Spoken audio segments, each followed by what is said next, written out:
In this quick guide, I'll show you how to pin keyboard shortcuts help on the Facebook app on PC using the latest update. If you use Facebook on your computer regularly, this feature can save you a lot of time and make navigation much easier. Let's get started.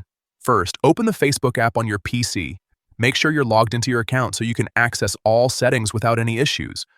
Once you're on the home screen, look at the top right corner. You'll see your profile photo there. Go ahead and click on it to open the main menu.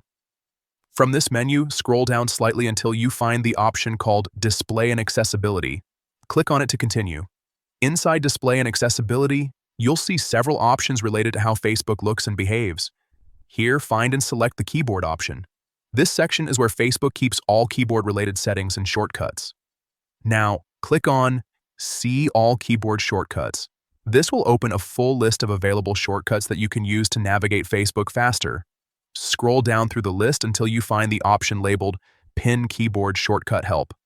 Next to it, you'll see a small icon. Click on that icon to enable the pin feature. Once you do this, the Keyboard Shortcuts Help panel will stay easily accessible on your screen, so you can quickly check shortcuts anytime without searching through settings again. And that's it. You've successfully pinned Keyboard Shortcut Help on Facebook. If you found this helpful, make sure to keep exploring more features like this to boost your productivity while using Facebook on PC.